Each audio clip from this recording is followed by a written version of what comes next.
Gear is like an appendix. You don't need it. Oh wow. I've never heard that one before. That's very wise. Yeah, that's my thought for the day. That's your closing thought. Yeah. Yeah. Gear is like an appendix. Just because it's there doesn't mean you need it. Dang. Catch me on the flippity flip.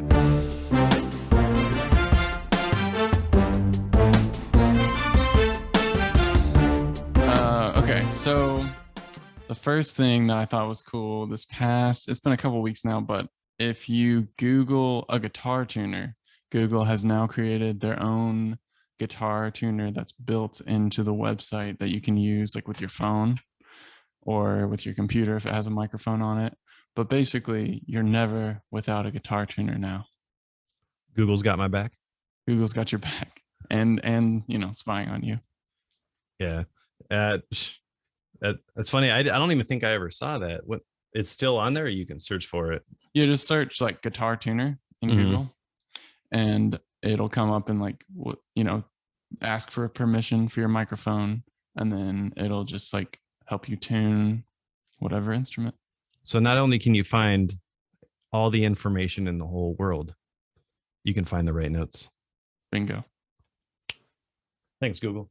The other thing I found this week that was fun is the actual sound of black holes turned into music. Okay. So this Belgian mathematician, he unveiled 3 songs that he synthesized from the actual sound of black holes. He's an electronic musician and mathematician, and he used data and a new technique called sonification to create otherworldly sounds. And if you listen to them, which we can link below, it's like shrieks and kind of like atmospheres, low atmospheres and noises, electromagnetic waves produced by black holes. Wow.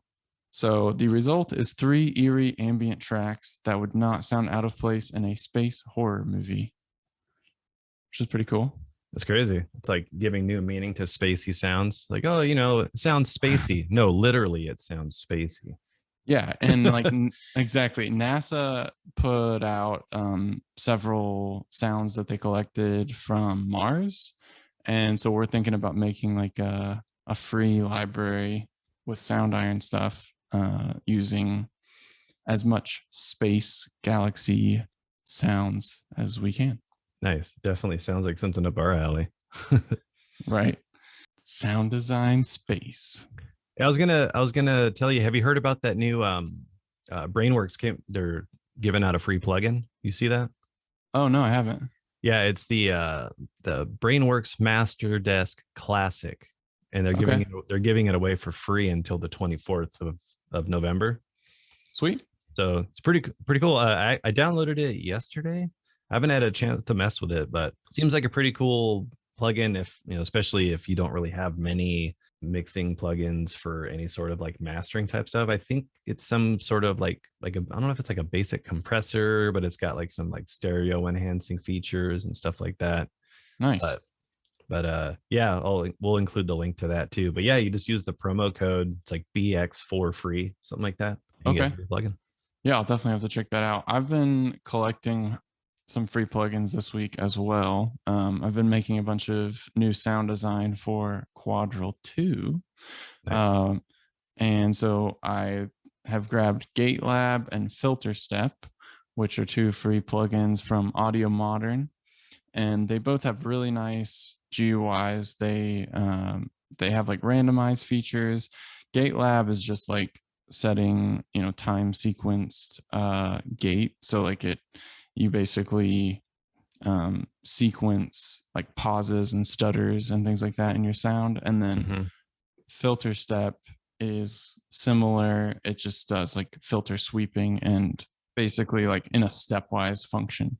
So you set the amount of steps and then you like randomize it and tell it how much like dry or wet mix, and it just creates crazy movement in your work. That's pretty cool. Like my first thought to use that is like in replacement of some sort of like when you sidechain gates or compressors to get the kind of whoop, whoop, whoop. Yeah. Like you could probably just throw that on the source you want it to do that and just if it's like how I'm thinking it is. It seems like Yeah, pretty you could do that. This one is usually like for more creative applications than like just sidechain kick. But you like what I use it for is like intense movement. So I'll like throw it on like 50% wet and then just randomize it until I find some sort of like, like people like it'll like some kind it's of kind weird of yeah, it's just movement. creates like weird and interesting movement, a little bit chaotic, which is a good thing for me. Interesting. It's funny whenever I think of plugins that do that, I think of is it Saturn that has some stuff like that? It has like some weird kind of tempo type like Yeah, modulating. Saturn, and then Volcano, right? A lot of Fab Filter stuff has some Hmm. like randomization, like weird sequencing stuff, like Timeless. I know they're Timeless, delay yeah. pedal. Hmm. Yeah, and then Noise Engineering. They are a hardware company mostly. I don't know if you're familiar with them, but they make like modular synth stuff, like modules. And they just created 3 synth plugins, Oh, nice. and they are free. And they just actually got out of beta, and they're still free. You just have to create an account on their website, and they're really good. They're just VST plugins with a bunch of synth presets. It's pretty fun. It's kind of retro looking GUI. There's a lot of really great presets and very customizable, as you would imagine a modular company to be. Hmm. Yeah, there's this other plugin that I was checking out. I think it was yesterday as well. It's that what is it? The rubber band compressor by Mixland. Okay, I don't know that. Yeah, I guess it's some new compressor. Is supposed to, hence the name rubber band compressor. It's not really kind of like it's supposed to like kind of bend with whatever sort of audio that you're feeding it. So it's not Okay. necessarily like you either clamp it or you don't. It's supposed to kind of like almost like move with the music. So it's like you can control it, but there's a little bit more give depending on how you set it. But it seems like a Okay. pretty interesting plugin. Like some of the audio stuff that they had in the video where they were testing it on, it was like on drums, and it sounds like it definitely enhances the sound and gives it a bit that kind of energy movement that people like when you dial in a compressor the right way. Like it actually kind of is a little bit more musical, maybe, I think is probably Okay. what they're going for. And it's free? No, it's pretty cheap. I think it's on sale right now for like 19. Maybe it's normally like 29, but it seems pretty interesting. It's got like a little graphic art of like a rubber band bending around. Nice. I like So it.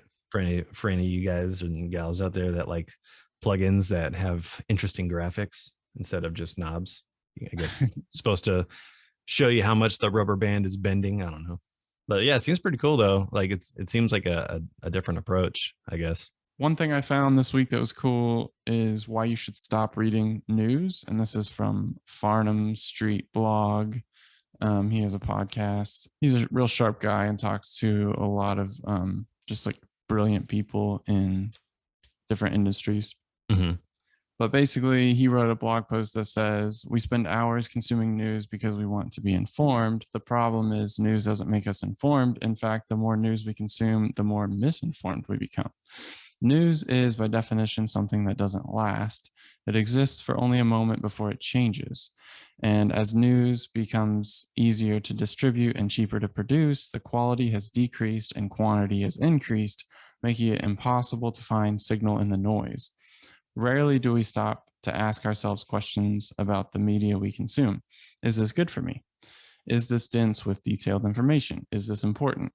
Is this going to stand the test of time?" And then he mentions a couple quotes, but basically we're like overwhelmed by this never-ending pressure of trying to keep up. Oh yeah. And there's a few problems with that. Number one is the speed of news delivery has increased. We used to have to wait to get a newspaper or gossip with people in our town, but now we can open up social media or any of our news apps or your email, and you're just like drowning in it. Second, the cost to produce the news has dropped significantly. Some people write 12 blog posts a day for major newspapers. It's like nearly impossible to write something thoughtful on one topic, let alone 12. Third, like other purveyors of drugs, producers of news want you to consume more of it.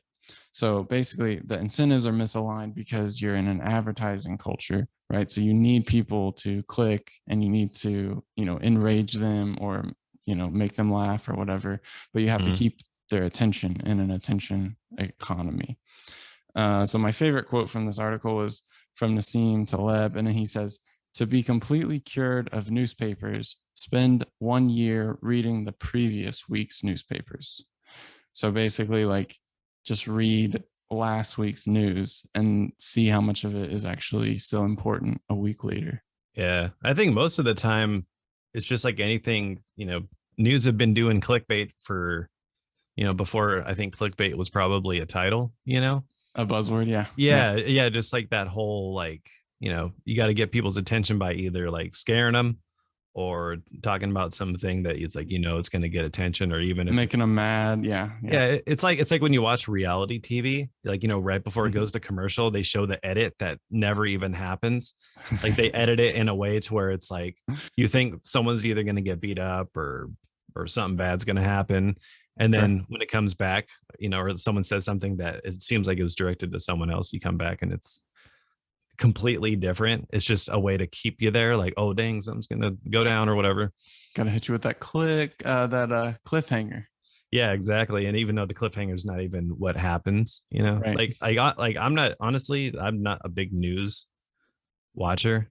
Especially because most of the time it's not really anything that I don't think pertains too much to like my daily activities. A lot of times it's usually they're just talking about whatever current thing. Like, I know, like, when COVID happened, that was just like all you saw in the news. And, of course, a lot of people are going to be tuning in because they want to, see what's going on, if things are getting better, or what kind of things are going on to help sort of improve the situation. But, eventually it gets to a point where I think people just kind of become sort of numb to whatever they're seeing. It's either like, all right, like, does this, affect me? Does it not? And sometimes it's like, I mean, there's probably a gazillion things they could be covering on the news, but it's like what people choose. Yeah. Is what your gets news. The most clicks and attention. Yeah. And so this article is really good. He says, stepping back from news is hard. We're afraid of silence, afraid to be alone with our thoughts. That's why we pull our phones out when we're waiting in line at a coffee shop or the grocery store. We're afraid to ask ourselves deep and meaningful questions, and we're afraid to be bored. We're so afraid that to avoid it, we'll literally drive ourselves crazy consuming pointless information. And so he ends the article by just saying we should be reading more books and fewer articles. And if you must read the news, read it for facts and data, not opinions. So, yeah, I thought that was solid. And I've been trying to read more books because of that. Yeah, it sucks. I have a bunch of books in storage that I need to get out. One of my hobbies is buying books and not necessarily reading them. I just like to buy them.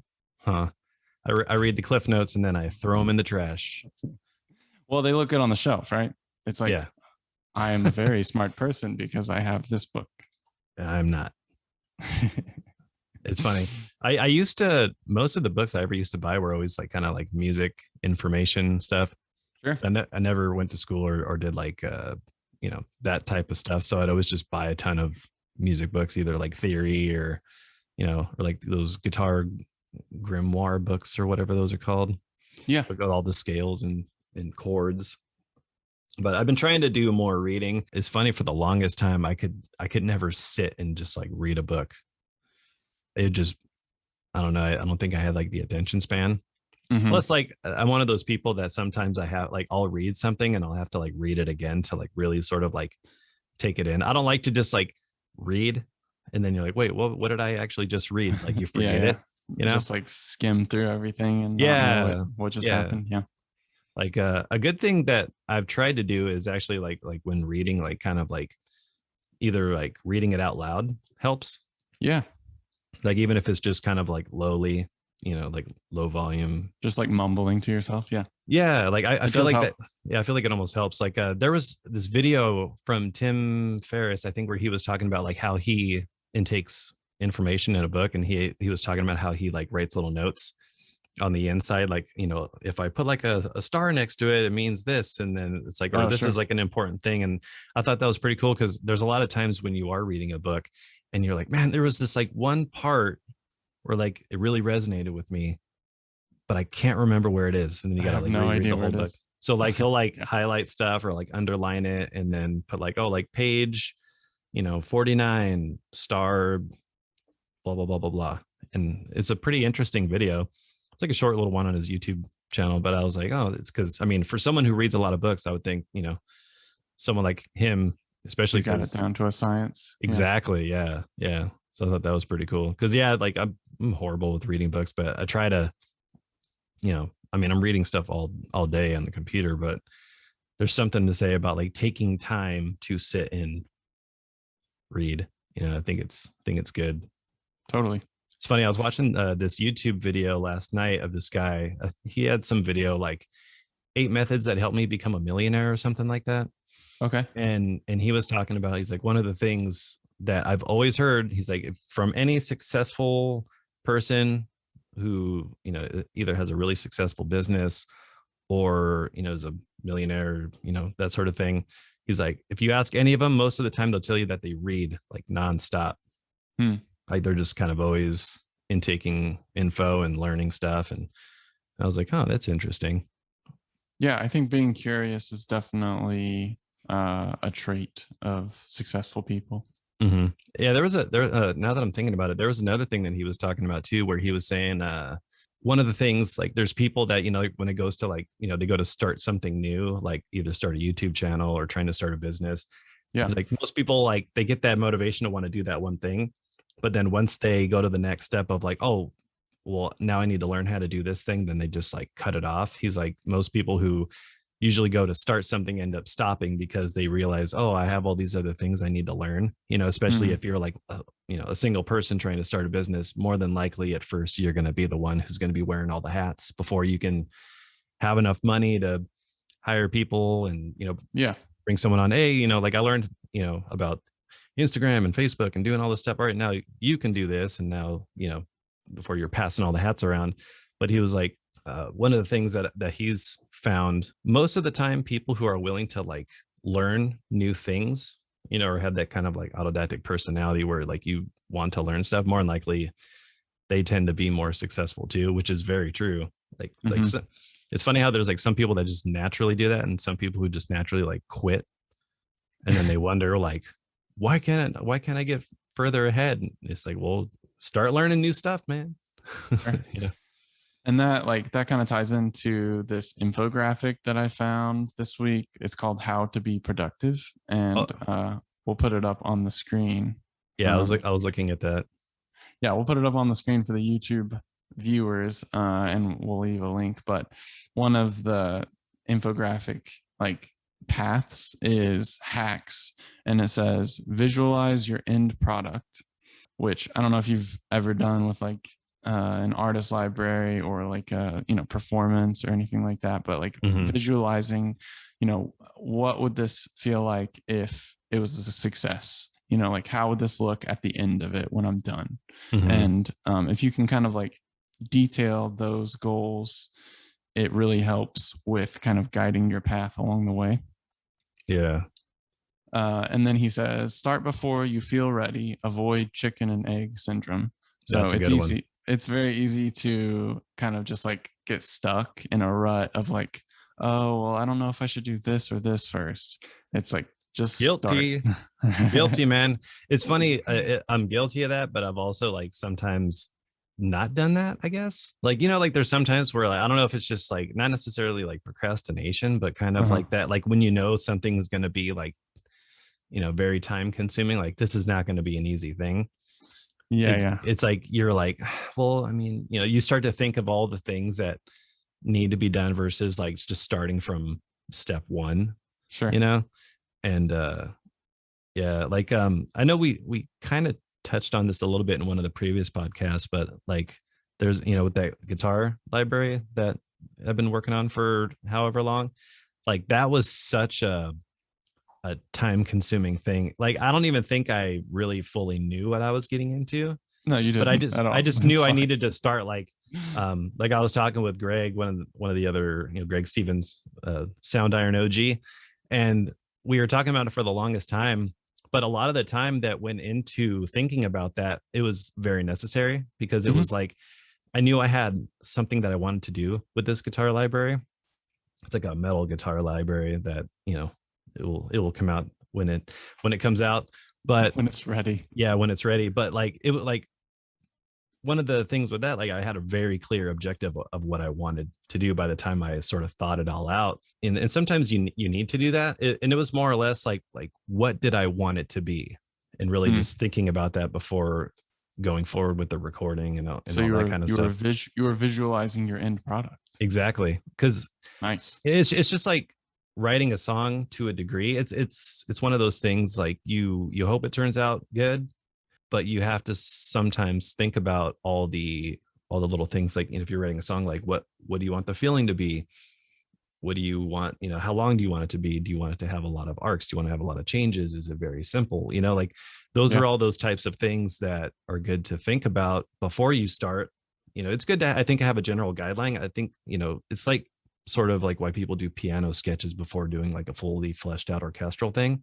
Sure. It's like you need to have like the bones there, or else you're just kind of grabbing at straws. I don't know, what I should do. Should I do this? Like when you have a million possibilities, it's very easy to just kind of have that chicken and egg thing, because then you're Yes. just like, I don't know. But when you have like a very clear cut vision and you think about that and kind of have that fleshed out, everything else almost sort of falls in line.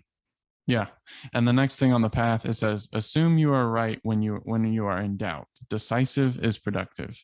And one of the guys that I pay attention to, he talks about, like, if you are on the beach and you're trying to swim toward an island that you can just barely see and, like out in the ocean, it's a lot easier to change direction once you're already swimming out to the island. Like, you can look at that point when you get a little closer and go, okay, I just need to adjust course like this, rather than just staying on the beach and just like squinting your eyes and hoping that it gets more clear what directions you should take. Mm-hmm. So decisive is productive. And I really like that. Yeah. Yeah. Or what was the other one? It was talking about clothes, like having a very like simple, and this is something I know I've heard a lot from other people who have like successful morning routines or whatever. Like they do the same thing. Like I think what was it, like people were talking like that Mark Zuckerberg guy that he wears like the same shirt every day, and or like even like well, Bill Steve Gates, Jobs like famously had the black turtleneck and blue jeans, and several like tech successful entrepreneurs have like uniforms that they wear. So this article says, define your fashion uniform and wear it daily. Yeah, I just grab whatever shirt's on top, boom, done. Boom. Metal to inspire you. Yeah, it's usually something creepy or Breaking Bad. Also creepy. Yes. But yeah, I always try to keep it simple. I've never been like a very like fashion forward guy. Usually try to keep it simple. But yeah, it's just like pants, shirt, done. Yep. The thing that takes the longest is combing my hair. Yeah, same. Just kidding. Luscious locks, man. Luscious locks.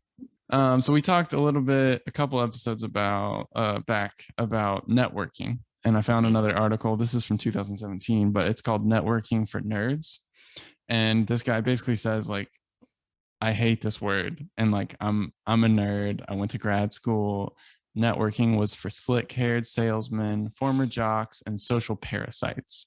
Oh, wow. And so he really doesn't like it, right? But he basically says, always a slave to the scientific method, I proceeded with a networking might be useful as a hypothesis and did many experiments. Some were successful, some less so. And here are just a few of the specific tactics I've developed. At the end of the day, all of them boil down to one thing: make it easy for the other person to remember you, to help, and to meet. So make it easy for the other person to help you, to meet you, and to remember you, which I think we've touched on before. Just like make it memorable, with like the cold emails and stuff. Exactly. Is like make it as easy as possible to, you know, like remember you and like have a pleasant feeling when they kind of like pull your face in their mind, you know. Yeah. So tactic 1 is the projection model. And basically he says like everyone has a mental model of themselves, almost like a baseball card, like a playing card that like, you know, you pull this like, or like a Pokemon card, you know, you're like, okay, here are my stats. Here are these things that are about me. Here are like the 3 bullet points that I want everyone to know, or like when they think of my name, they think of these things. Yeah. And so if you can create like a distinct mental model or a distinct like attributes about yourself that you advertise, it really helps. If it's distinct, whenever this attribute comes up in conversation, you will instantly come to mind to these people, and you'll start getting messages like, we were having a discussion about X and would love to bring you on as an advisor. So like he talks about like AR, VR, like virtual reality, augmented reality. When that first started getting more popular, there were only a few people who were like obsessed nerds about it. And so if you knew one of those people, you were calling them all the time to ask them questions and things like that. Yeah. So tactic 2 is know your ask, make it easy to help. And the way to do that is just make the like what you're asking them of them as simple and as like straightforward as possible. So he says good examples of asks are, I'm looking to get in touch with people who are director level or above in the elder care industry. Do you know anyone? So that's basically like a very direct question for a very specific title that I'm looking for. Another one is, I need a new apartment in San Francisco under $2,200 a month, preferably in the Mission. And at that point, everyone says, get lost, kid. That's never going to happen. I'm looking for customer-facing jobs in robotics that take advantage of my unique combination of technical skills and people skills. So that makes it very easy for the person you're, you know, making an ask, makes it very easy for them to either say, yes, I can help you, or no, I can't help you. And then tactic 3 is pre-meeting motions. So he talks about scheduling. He says, do say what you want to talk about during the meeting in the email. It makes it easy for them to say yes, and it gives you both a little reminder when you go back and check the email right before the meeting. Don't use the term, I'd like to pick your brain about. It screams, I'm not willing to do legwork to come up with specific questions and topics. Do give as much information as possible, like I'm based in SF in the Mission and I will be here on Thursday afternoons. Don't be vague or pretend to be busy when you're not. One of my favorite lines to avoid vagueness is, I'm flexible on time and place, but like to offer a concrete suggestion, ... And then actually offer like a specific date and time. This list goes on, but basically at the end of the day, all of this boils down to ways to make it easy for people to keep you in mind, to help you, and to engage with you. If you keep that heuristic in mind, it will be a snap to internalize these tactics and come up with ones of your own. And that is networking in a nutshell. Networking for nerds. Nice. Yeah, I like that, the whole like baseball card analogy thing. It's kind of like yeah, it's like when you think of when someone says like, oh, what did you think about him? Like, what are the things about him that you notice? Like, oh, he's polite, maybe like very knowledgeable in a specific field, quick learner. It's like when you're doing a job resume, it's like what, when you put like the sort of your little strengths or stuff like that. Oh yeah. Like what are the like attributes of yourself that are noteworthy, sort of thing, What's your biggest weakness? I work too hard and I care too much. Yeah, exactly. I'm too honest. I saw a joke that said like, interviewer asks you what your biggest weakness is, and you say, I'm too honest, and they say, how is that a weakness? And you say, I don't give a what you think. Oh my god. And you don't get the job. Yeah, or they're like, you know what, I like you, kid, you got spunk. Right. It's a determining factor in whether you're a good fit. Yeah. One of the most interesting things I found in the past couple of weeks was this Twitter thread from Trung Fan, who works at The Hustle. which is a newsletter for entrepreneurs. Nice. And he says a Netflix user will browse the app for 90 seconds and leave if they find nothing. Thumbnail artwork is actually Netflix's most effective lever to influence a viewer's choice. A user will look at one thumbnail for only 1.8 seconds. So Netflix spends huge to optimize them. And he shows a breakdown of basically they will take one movie or one show and they will just keep switching the thumbnail for it. I noticed that. Based on what they think you will be most interested in.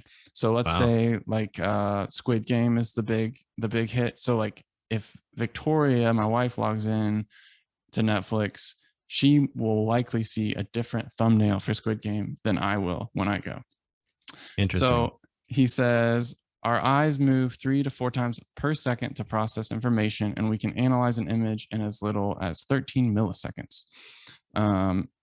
The thumbnail artwork is the biggest influencer to watch the content and is the focus of 82% of browsing time. So when you're browsing, you're just browsing thumbnails.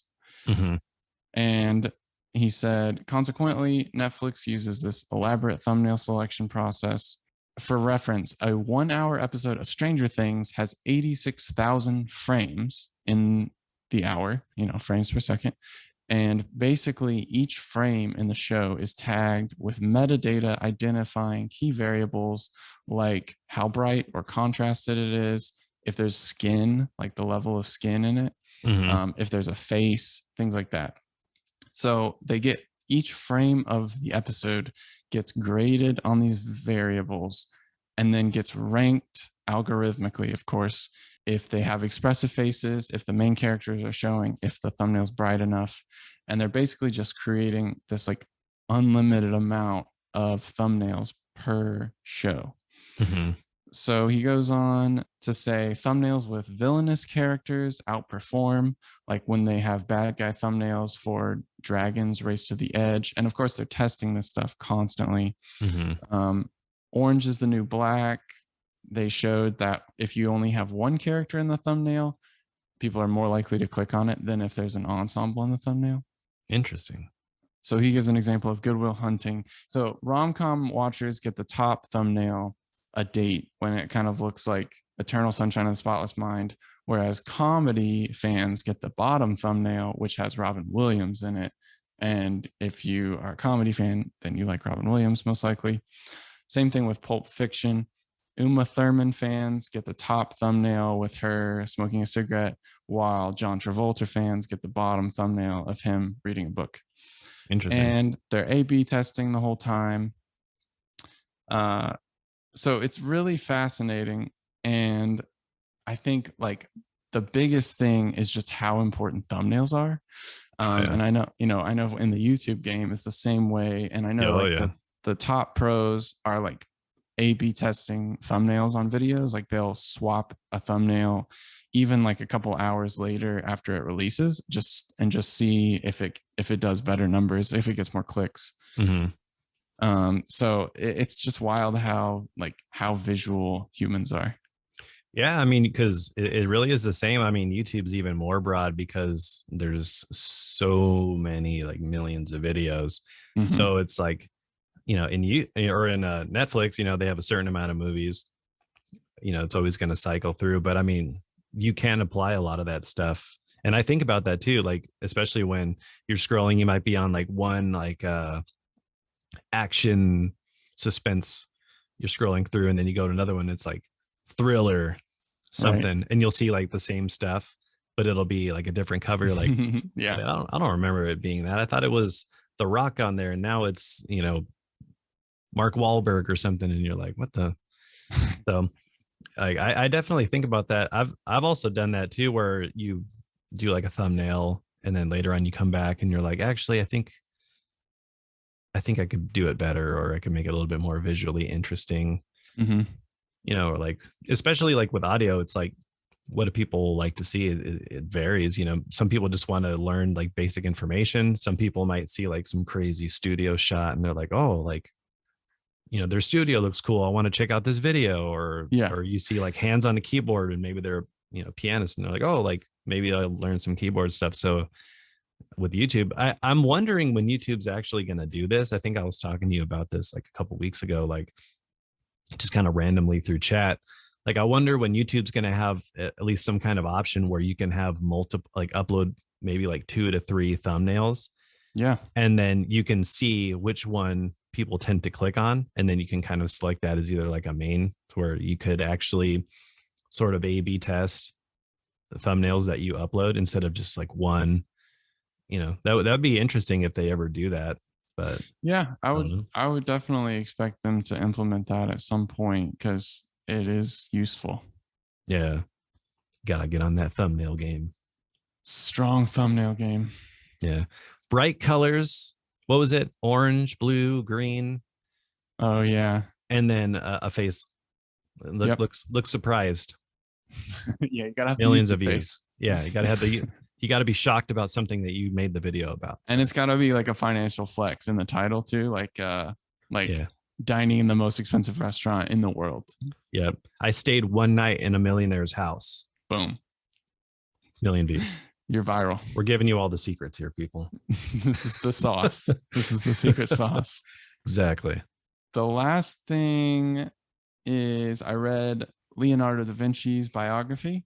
Walter Isaacson did his biography, and he did Steve Jobs' biography. And so he's like one of the like living legends of biographers.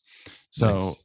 It was really interesting. I didn't know that much about Da Vinci, but he was incredibly curious, and he took all these journal notes, and we still have lots of his writings. And back when he was writing, paper was super expensive, like it wasn't easy to come by. And so he would fill in the margins, like he would use every single bit of the space. So like it's just these scribbles, just like constant scribbles. It just looks like a black page. It's just like top to bottom. It looks like a beautiful mind, like just a crazy person's work. Like, I mean, he filled it up, and he also was left-handed, so he would write right to left in order to not smudge his writing. Oh wow. So yeah, it's very interesting.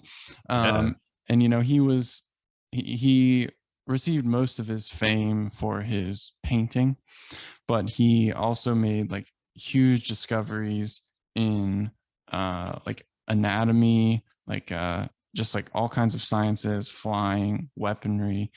And the main thing that was like so frustrating for me when I was listening to this book is he never shipped anything. So he would write down in his journal, he would be like, when I eventually write a treatise on this and like publish a book on whatever subject, like let's say like dissecting a pig, he would say like, when I eventually do this, I will make sure to include these things. And he never published a single book, never published any of his research. And so like he just never shipped this stuff. Yeah. And he would basically work for years and years. Like on the Mona Lisa, I worked for like 12 years on this painting. So it's that kind of stuff that really makes me mad, because he was like hundreds of years ahead of the medical research that he was doing just like amazing things with his hypothesis, but he never shared it with anyone. He just left it on the hard drive. Yeah, just left it. So don't leave your work sitting. Just done is better than perfect. Yeah. One of my favorite guys to follow on Twitter, his name's Sohail, and he just posts every Friday. He says, "What did you ship this week?" And like, I just love that, because I'm a true believer in like done is better than perfect. And you have all these people responding like, "Oh, I shipped this thing this week," or like, "My company did this and made this happen." And he's like, other companies can broadcast their values and like, talk about like big pictures and cast big visions. But at this company, we ship things. Like we send things out and we release products and services and get things done. I'm a big advocate for execution. Yeah. I mean, it's really what it comes down to. It's like when you have that friend who's always talking about that big business idea, but he hasn't like taken the step forward to do it. Like I've known some people who are like, I'm going to do this YouTube channel. It's going to be like this. I'm going to talk about this. I'm setting up my room to be this thing. It's going to be really cool. Mhm. And they never do it. They're like still tweaking every little thing. Like, oh, I'm adding this like one more light. It's like that whole like, the vision has to be perfect. But the thing is, it's like, even when that happens and you start and say once you finally get those videos rolling, you're always going to be changing something. It's always going to evolve. Right. And it's like that whole, like done is better than perfect, because it's like, at least when it's done, you have something to show for and somewhere to go from, versus just like living in your head. Like one of the things I've been trying to do too is kind of like brain dumping. I'm sure you probably heard that term, where it's just like it's easy to have all these ideas in your head, but it's like it's not until you like kind of lay them out that you now sort of free your mind to sort of execute these things. Because it's very easy to have a million ideas, or like, oh, I want to do this, I want to do this, I want to try it like this, I want to change this. But right, like you have to like lay that stuff out. You got to like free up the hard drive a little bit before you can sort of like create new things. So I don't know if that's something that you do, or. Yeah, I love writing things down on a piece of paper and then like optimizing or scratching things off, reorganizing. Like once I see it, we're very visual creatures. So once I see it all on the page, it's very easy to like number things like, okay, this is the where to start. This is the easiest thing to get done fast. So I'm going to do this and like work on a snowball effect. And that's the basic concept for just like spilling all of that stuff, or making a mind map, where you are connecting the dots or like connecting circles. Yeah, versus like all of it just being in your head. And then it's like, yeah, when you have it laid out, you can reorganize it. But when it's all in your head, it's very easy for things to get behind things almost. Like, I don't know. I mean, my brain kind of gets like that, where it's like you start focusing on one thing, you're like, oh, actually, this thing needs to happen. So it's like you just got to lay all that stuff out so then you can see it. Oh, okay.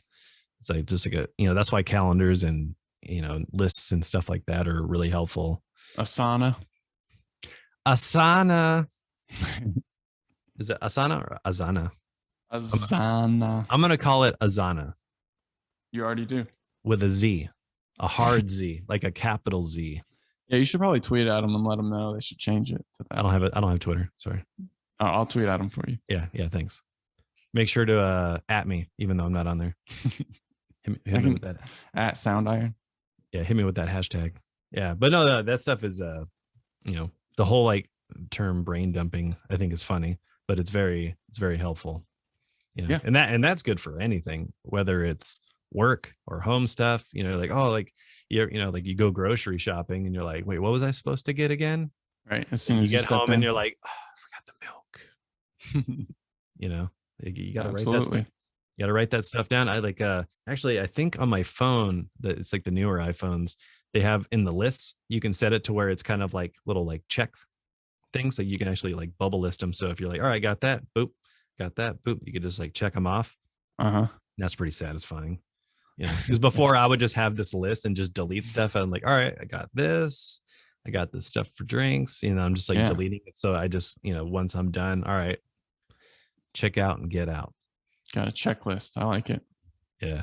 That's what actually how I made Quadral is I basically just brain dumped a bunch of categories that I knew that I wanted to include.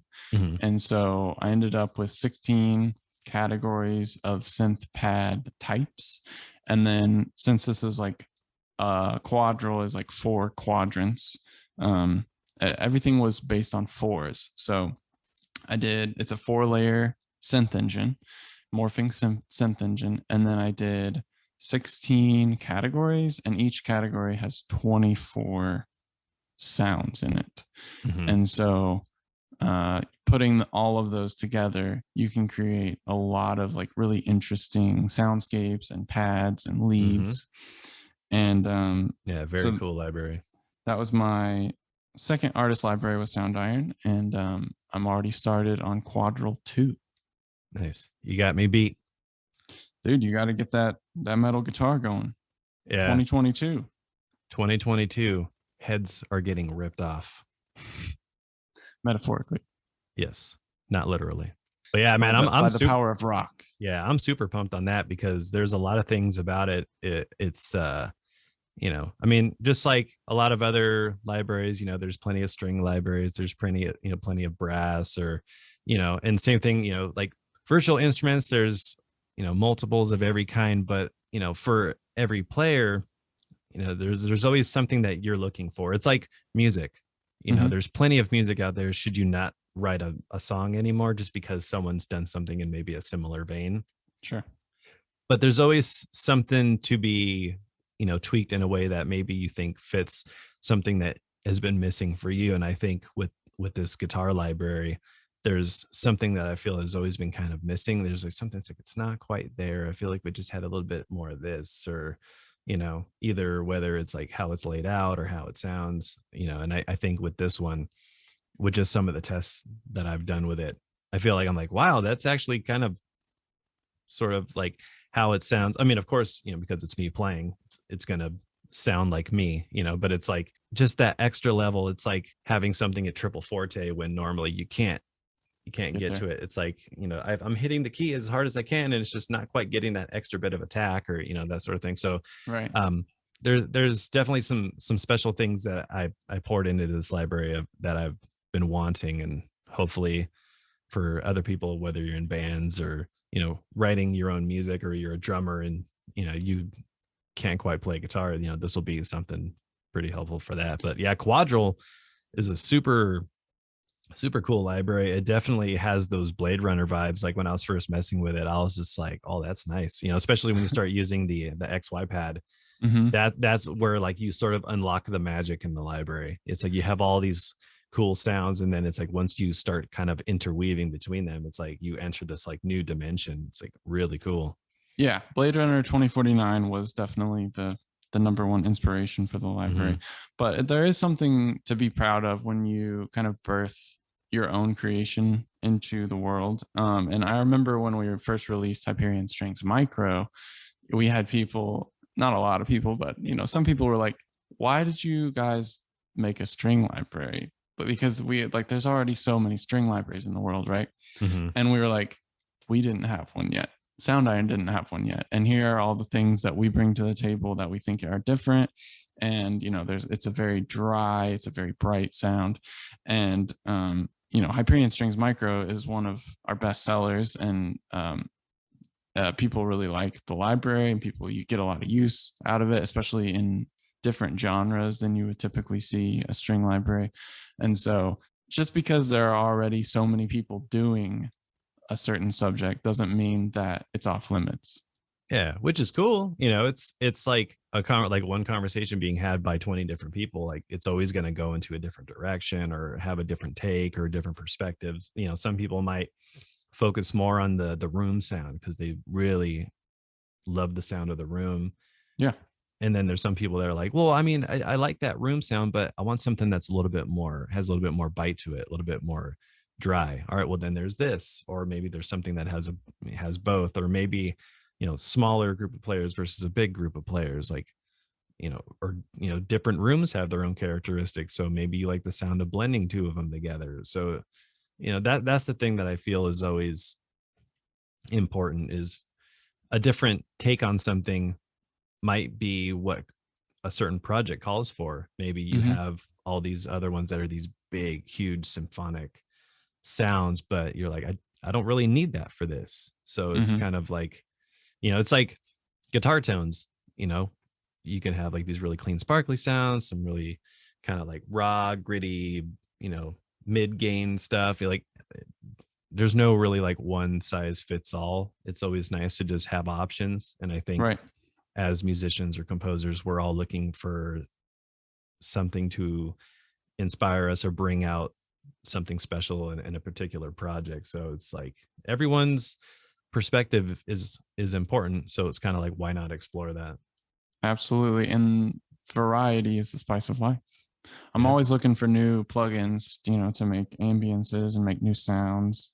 And so when you get a new tool or a new toy, it definitely kind of gives you that inner excitement of like Christmas morning, just like being able to try something new and experiment. Yeah, I feel like I haven't been on the plugin hunt as much as I used to. I think, especially when you sort of have your like go-to plugins for things, once you kind of like, I feel like I'm doing the same things, or maybe you've explored a lot of options as far as what those plugins have. Lately I think I've been kind of getting a little bit more curious about newer plugins and stuff. Like when I saw that the plugin alliance one, I was like, oh, that's interesting. Like, and it's probably a very specific type of sound. Like, I don't know. I know we were talking about like mastering plugins and stuff before, but like, sometimes certain limiters might be better for certain things, or, in combination. Like, I don't know if you ever experiment with multiple limiters. I have before. Where like instead of having one limiter cranked, you have one just maybe just a little bit, and then another one kind of just a little bit too. So you're sort of like not just smashing it. Yeah, it's not just like crushing the signal super hard. And I always thought that was kind of an interesting take. So, but maybe one limiter has a specific characteristic, and then another one has another one, another type of characteristic. So you're not just like slamming it through. It's like having all this food and you're trying to cram it down the garbage disposal. It's like having two garbage disposals that you're kind of putting food into. Nice. And it just creates a mess. No, I don't know if that's probably not the greatest analogy, but like, yeah, it's just like sort of using multiple things in conjunction with each other to kind of get maybe a particular sound or that sort of thing. Smart. I could be doing it wrong. This whole time. But yeah, it's like always, just experimenting with different stuff. But yeah, I gotta pick your brain more on some new cool plugins, because I haven't really been on the hunt too much. Sometimes I think I get overloaded, or like you just like, oh, I want this. You get all these plugins and you're like, I don't even remember what they were called, where they're at. Did I even download it? Did I install it? Yeah. But there was a plugin that popped in my head when you were talking about one of the ones that you got. It's sort of like the gate sequencer thing. I have one like that I used to use sometimes. I've probably used it in a Soundiron session a while back, but it's from Kilohertz. Oh yeah. I don't remember what it's called, but it's some kind of gate sequencer. It just looks like a little circle, and there's like different presets for kind of like, or you can like customize it, and it's really cool for creating some kind of groove or motion in anything. It could be, even on like a vocal or something. If you just want to give it that kind of like stuttery sort of sound, or it's glitchy. It's a really cool plugin. I think it might come with like the Slate subscription, but it's a pretty cool one. I use that sometimes when I just want to like make something have a little bit more of a rhythm, like easily just throw it on there and just play around with the presets. Or if you have a particular rhythm that you're going for, it's really easy to set up. Rhythmic interest. Yeah, we all need a little bit of that. Mix it up. Yeah, so I guess we could talk about some recommendations, things that we want to recommend. I think I'll probably just be recommending that free Masterdesk plugin. I'm going to download it right after this. Yeah, so for anyone, whether you have some plugins or not, it seems like a cool one to have and experiment with, especially if you're getting into doing any of your own mastering work. I think it's a pretty cool one. I know there's a lot of people who probably have a ton of different plugins. I know I have my sort of go-tos that I use for mastering, but I always like to kind of experiment with stuff like that, just to, see if there's anything that I can use to sort of make my production sound a little bit better. So it's free until the 24th. On the search for new colors all the time. Yeah, so it's free right now. I think it's normally like 149 or something like that. So take advantage, get some new free plugins. I'll grab it. My recommendation is Native Instruments just celebrated 25 years of existence, which is pretty cool. But they released a new Contact player library. It's a freebie. You just have to like enter your email and be signed up with an NI user account, but it's called 25. And they basically just took a bunch of their old library samples from like different synths, different like acoustic samples. And then they took wave tables on the other side and it's a two layer crossfade between them in their contact play template, and it's got lots of snapshot presets, and it sounds really cool. It's got lots of like randomized features and macros that you can create yourself, so it's definitely worth checking out, and it's got some great sounds in it. Nice. Yeah, I remember hearing about that a while back. I haven't had a chance to check it out, but I think it's free through the end of November, so a couple more weeks. Oh, nice. I gotta get me a copy of that. Snag it. Yeah. And then also today, well, when we release this podcast, it won't be today, but today we just released Los Andes pan flutes. Yeah, we have a new pan flute library out. 4 different pan flutes from Patagonia, Argentina. Yeah, really cool. Lots of different color sounds, and I think one of the things that I really like is the vibrato articulations. I love how those sound. Yeah, super expressive. It's all solo pan flute, and there are over 10,000 phrases that the player recorded, and so there's just a ton of flute content. Yeah, Alejandro Fatur, really good player. He's like a multi-instrumentalist too. He has a lot of different other instruments that he plays. Yeah, you can definitely tell he's played for years. He just sounds very experienced and very professional. Yeah, but yeah, it's on sale right now currently for $59, normally $79. So it's going to be on sale through the end of the month, pretty much till the 29th. Get it while it's hot. Yeah. So it's a very cool one. Definitely make sure to check out the walkthrough and composition videos. And yeah. All right. We'll catch you next week. All right, man. Adios. Peace.